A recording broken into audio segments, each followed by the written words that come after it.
बिस्मिल्लाहिर्रहमानिर्रहीम। अस्सलाम वालेकुम नाज़रीन। तो कैसे हैं आप लोग? उम्मीद है आप सब खैरियत से होंगे।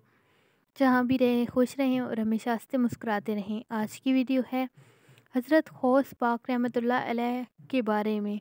उनका एक बहुत ही खूबसूरत वाक़या जो आपके ईमान को बढ़ा देगा और आपके ईमान को ताज़ा कर देगा। तो चलिए वीडियो को शुरू करते हैं।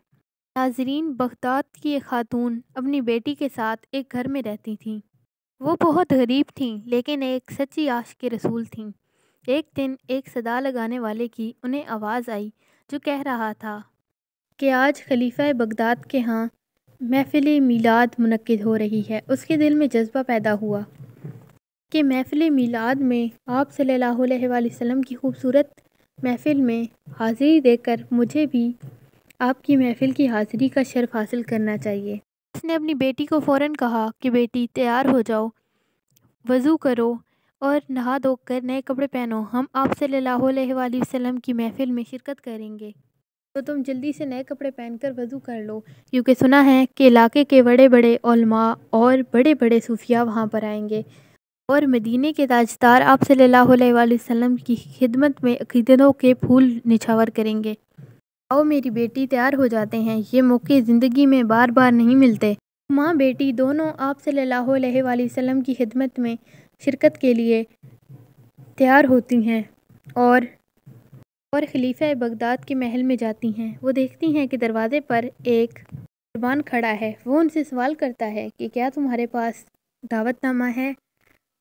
तो उन माँ बेटी ने जवाब दिया कि हमारे पास तो दावतनामा नहीं है। तो दरबान ने कहा, तो फिर तुम यहाँ क्यों आई हो? चली जाओ यहाँ से। उस खातून ने कहा, हमने सुदा सुनी थी कि आज यहाँ पर महफ़िल मीलाद है और दावत आम है, हर आम खास को बुलाया जा रहा है, तो इसलिए हमने सोचा कि हम भी क्यों ना आप सल्लल्लाहु अलैहि वसल्लम की महफ़िल में शिरकत करें।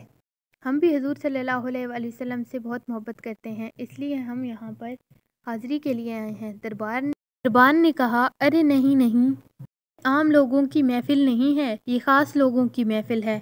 खलीफा बगदाद की दावत पर बड़े बड़े लोग आए हैं। यहाँ पर तो बहुत सारे हुक्मरान, उलमा, बादशाह और खलीफा बगदाद के अपने शरीक होंगे। ये दावतनामा हर किसी के लिए नहीं है। अगर तुम्हारे पास दावतनामा है तो चली जाओ, वरना यहाँ पे मत आओ और वापस घर चली जाओ। उसकी बेटी ने अपनी माँ से कहा कि माँ देखो, हम गरीबों का कोई पुरसाने हाल नहीं है। हम गरीब हैं लेकिन हम भी तो आप सल्लल्लाहु अलैहि वसल्लम से मोहब्बत करते हैं। लेकिन देखो, हमें भी हुज़ूर सल्लल्लाहु अलैहि वसल्लम की महफ़िल में जाने से रोका जा रहा है। तो माँ ने अपनी बेटी से कहा कि बेटी परेशान मत हो, अपने घर चलते हैं।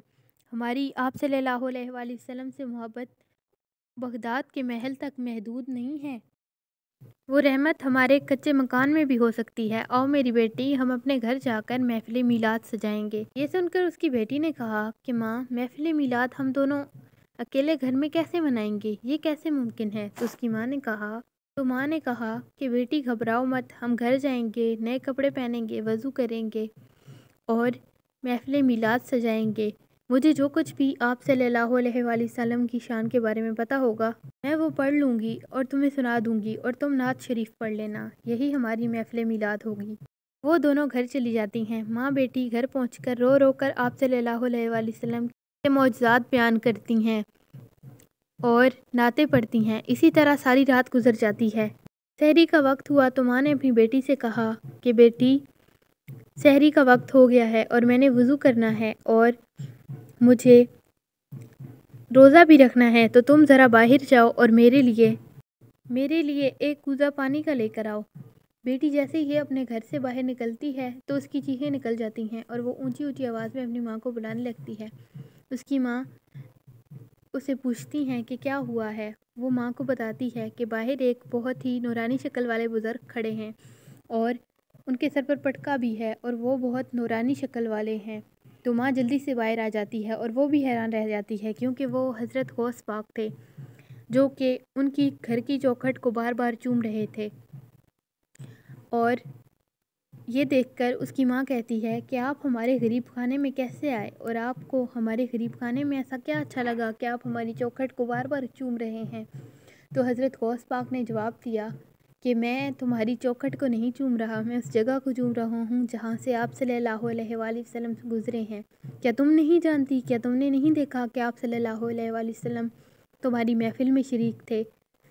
میں بغداد کی محل میں جا رہا تھا اس کی محفل سننے کے لیے، لیکن راستے پہ میرے قدم تھم گئے جب میں نے تمہاری آواز سنی اور دیکھا کہ آپ صلی اللہ علیہ وآلہ وسلم پاس بیٹھ کر تمہارا میلاد سن رہے ہیں۔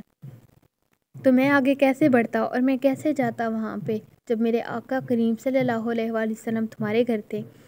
سبحان اللہ، ماشاء اللہ۔ اس واقعے سے ہمیں یہ سبق ملتا ہے کہ ضروری نہیں کہ کسی بھی نیکی کے لیے، میلاد کے لیے ہمارے پاس بہت پیسے ہوں۔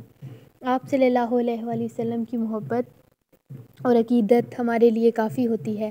چاہے ہم اکیلے 2 لوگ ہی آپ صلی اللہ علیہ وآلہ وسلم کی تعریف بیان کی جائے تو آپ صلی اللہ علیہ وآلہ وسلم ہماری دعائیں ضرور قبول کرتے ہیں، اور وہ اپنے کسی بھی امتی کو اکیلا نہیں چھوڑتے۔ امید ہے آپ کو آج کی ویڈیو پسند آئی ہوگی۔ ملتے ہیں ایک نئی ویڈیو میں، تب تک کے لیے اللہ حافظ، بائے بائے۔